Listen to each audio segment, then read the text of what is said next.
Hey everybody, Professor Snart here, just checking in. So we are technically into Unit 10.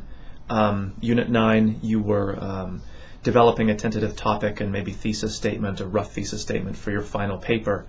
And it was quick turnaround then from the unit previous to that one. So I realized that for many people, you're still kind of formulating the topic and getting ideas together. And so as long as you've proposed something and have kind of momentum moving forward, that's really what counts. So what I'm going to do then is go into Unit 10, which is asking you for an outline and rough draft. So you're not actually handing these in, but basically you're just making progress on your paper. So you're into the writing process now where you are still maybe developing your topic, but also doing the secondary source research, finding good quotes, looking for particular passages maybe in the play you want to use if you're talking about the play, developing the outline, and also working on the rough draft. So it's not like you've entirely finished one thing and moved to the next.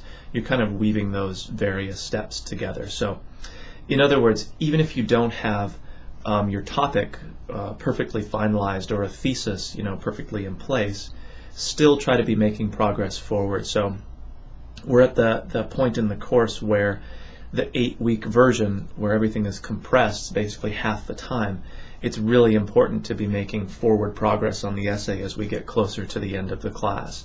So I want to review as well the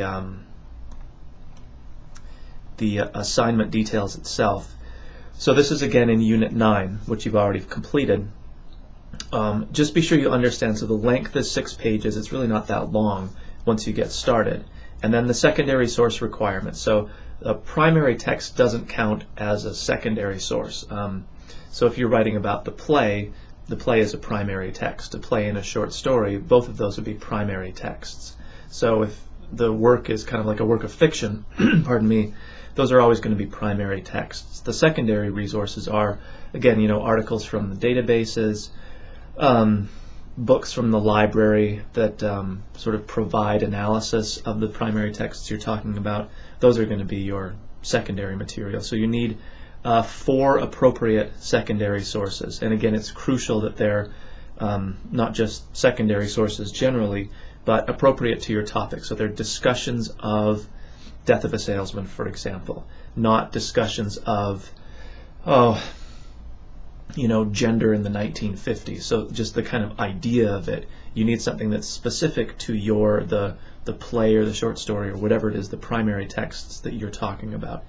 So of those 4 then, at least one book source, so not an electronic source, probably something you would check out of the library. Could be a public library, it doesn't have to be CODs, but it does have to be still appropriate, so a discussion of a primary source. At least one database source. We've looked at a bunch of those, so that shouldn't be a problem. And then the remaining 2 can be appropriate sources of your choice. But again, it doesn't mean you just Google something and use whatever the web gives you. For most people, it'll probably be more database sources, because those are the most convenient to find, I think, for most people, especially doing an online class if you're not close to campus or whatever. So crucial that you understand the basic sort of approach that you're taking to the paper, and then the other component is getting those sources correct. And then obviously integrating them effectively, citing them correctly within your paper, and also getting that works cited, the formatting for the works cited correct as well. So there's lots of resources in the class. I've corrected mistakes that people have made on those kinds of things before, so that can help get things right this time around. And I like to mention, even though it sort of puts a lot of pressure on this paper, even if you've made mistakes in the past, because this paper is worth a substantial portion of your grade, you can almost overcome those mistakes if you learn from them and don't make them again.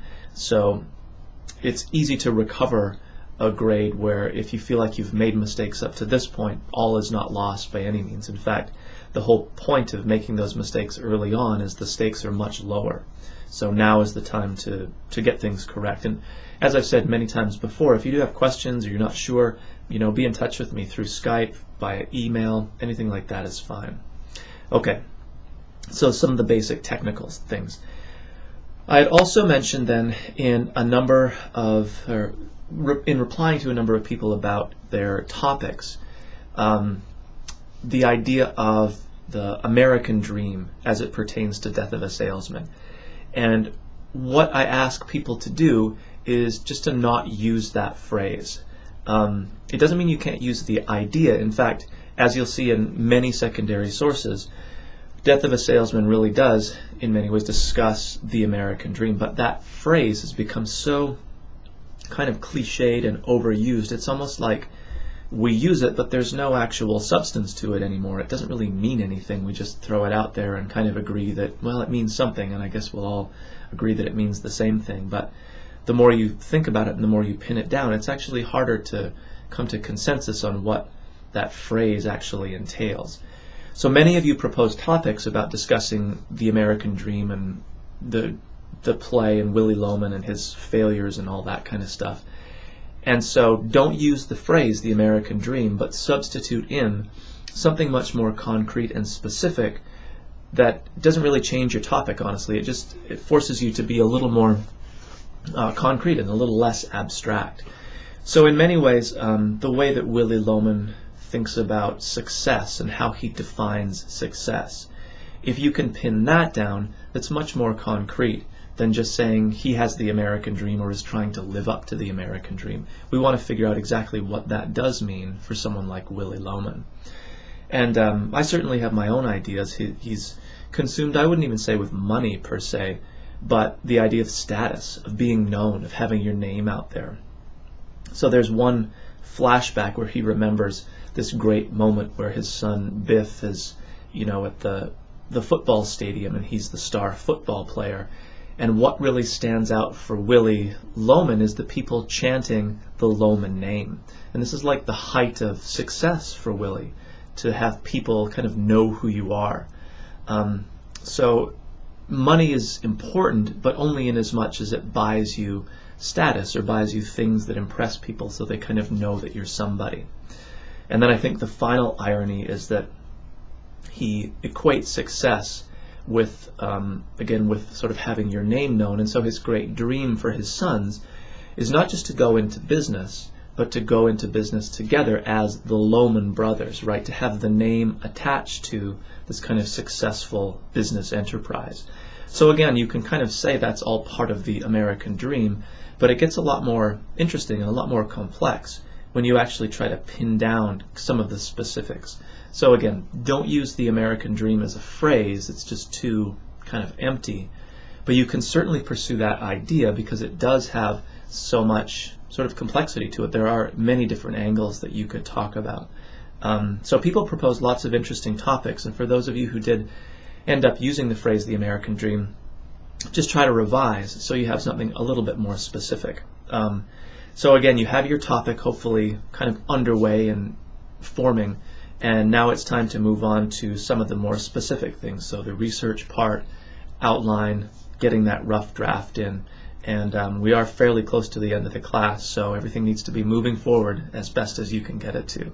Again, if you have questions, by all means, be in touch, and be in touch soon, earlier rather than later, because you do want that progress kind of moving forward and not to get stuck on, especially just developing your topic.